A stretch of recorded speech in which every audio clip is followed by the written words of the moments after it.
Kita tidak perlu terlalu ekstrim ya ketika menyaksikan pemandangan-pemandangan yang mungkin kita heran.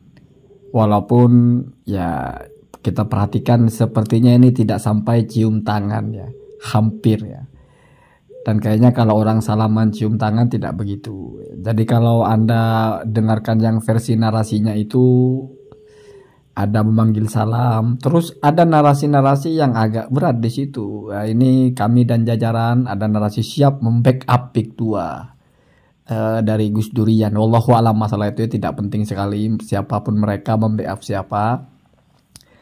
Cuman saya mau coba tarik sisi positifnya. Apa kira-kira yang bisa positif dari hal-hal semacam ini? Bagaimana seorang Gus dekat sekali ya dengan Pak Aguan itu. Ini bulan puasa kan lagi dapat berkah puasa tahun ini. Misalnya kita dengar Dr. Richard Lee mualaf, alhamdulillah ya. Kita harus bersyukur karena Allah beri dia hidayah. Kemudian ada juga lagi Bobon Santoso, ini influencer top ya. Semuanya masuk Islam. Semoga setelah masuk Islam, kalau kita lihat Bobon Santoso itu kan kontennya selalu memamerkan apa tuh amer apa ya minuman beralkohol yang tidak boleh lah dalam agama. Semoga setelah masuk Islam mungkin tidak lagi memamerkan itu. Walaupun ada yang sudah masuk Islam mualaf, tapi tetap saja kontennya itu iklannya justru ada dipajang di situ minuman yang tidak boleh secara syariat ya, atau mungkin boleh, wallahu alam ya.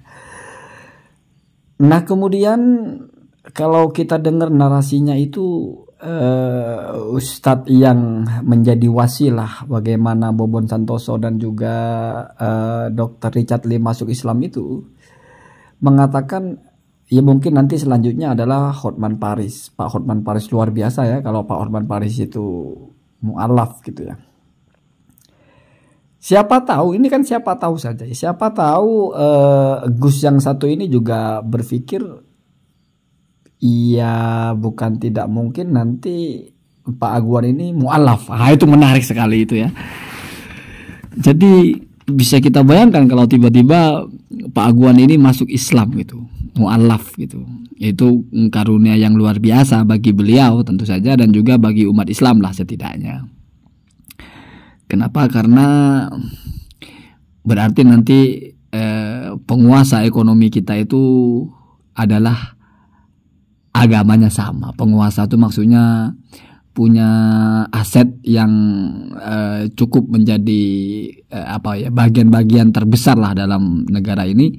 Ternyata orang Islam kan luar biasa itu, daripada tidak kan begitu ya. Terlepas berefek atau tidak ya, tapi setidaknya berpijak kepada itu adalah nikmat ya, nikmat hidayah, maka gitu kita harus syukuri.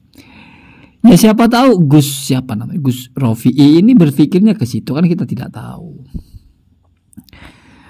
Jangan-jangan mujamalah seperti ini, bersikap baik seperti ini tujuannya justru berdakwah. Kan ada begitu. Itu kan tidak mustahil secara akli ya. Kalau secara adi wallahu alam ya. Dan itu masuk akal juga. Kenapa masuk akal? Karena Pak Aguan kan non-muslim. Non-muslim kan masuk Islam bisa. Kecuali kalau Pak Aguan sudah Islam, masuk Islam lagi kan nggak bisa. Dan Pak Aguannya juga masih hidup. Artinya masih dari semua sudut ya masih sangat mungkin masuk Islam gitu. Yang pertama masih hidup, yang kedua ya memang belum di Islam gitu. Masih di luar gitu kan bisa masuk kan begitu.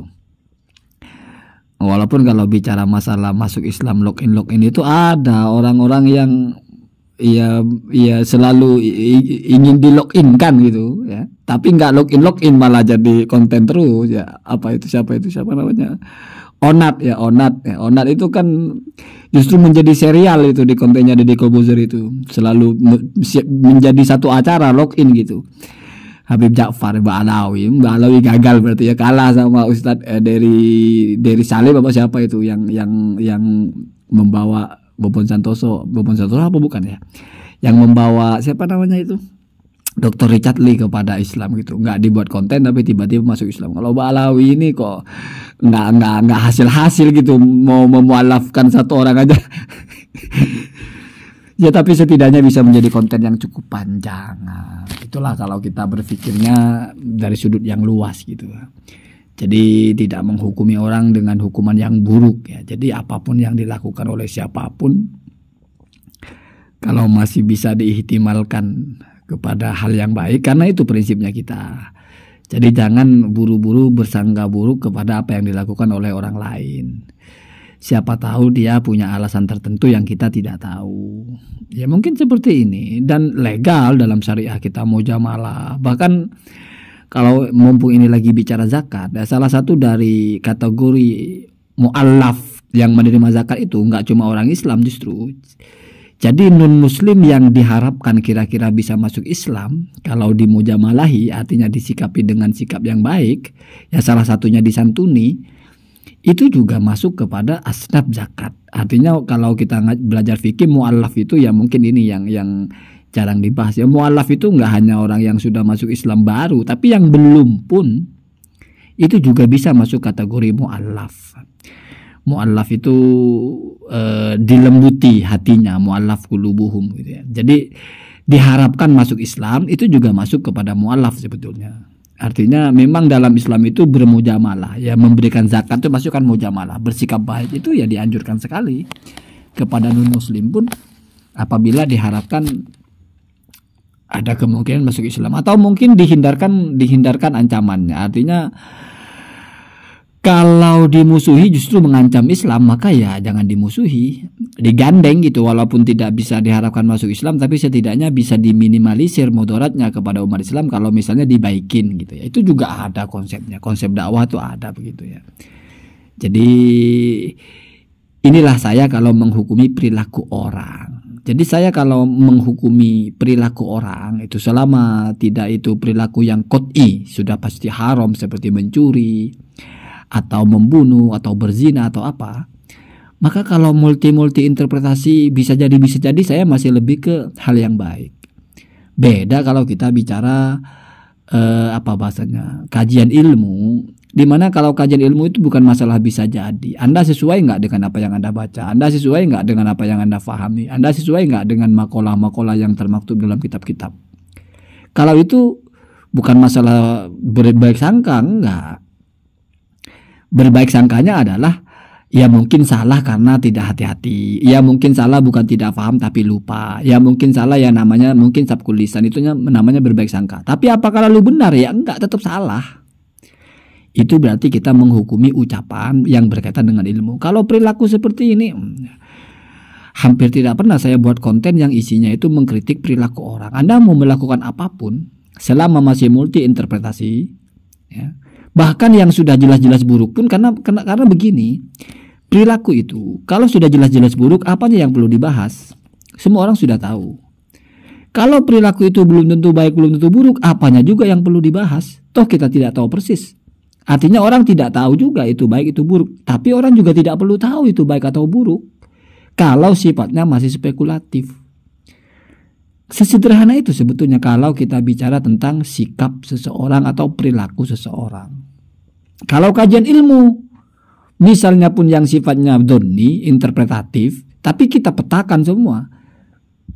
Kalau ternyata tidak masuk sama sekali, ya jangan. Misalnya Maman mengatakan saya memukul anak saya, anaknya ada 5, atau ada 2, atau ada 3, Markona, Mimin, Mukidi, maka boleh kita bilang dia memukul anak, memukul Mukidi, boleh memukul Maman, boleh memukul Mimin, boleh memukul Markona, boleh. Selama itu masih tercakup kepada anaknya, karena masuk kepada domain kemultian cakupan makna atau maksud yang diucapkan, yang pengucapnya itu. Tapi kalau tiba-tiba memukul Sudono, yang mana Sudono bukan anaknya, sementara dia memukul anaknya, itu kan sudah keliru. Itulah kalau bicara ilmu. Boleh kita berdebat. Ini maksud saya bukan, menurut saya maksudnya adalah Maman. Anaknya yang dipukul itu Maman, bukan yang Mukidi. Menurut saya Mukidi, boleh seperti itu, berdebat seperti itu. Artinya masih salah satu dari opsi interpretasi yang legal gitu. Asal jangan tiba-tiba ke Mulyono. Mulyono bukan anaknya Maman kok. Boleh kita berbeda tentang anaknya Maman yang mana, tapi jangan yang bukan anaknya Maman Anda masuk-masukkan. Nah, kira-kira begitu ya, itu perdebatan ilmu begitu bagus gitu ya. Jadi Anda pakai kaidah yang manapun boleh, tapi jangan buat-buat kaidah sendiri. Repot nanti kalau begitu ya.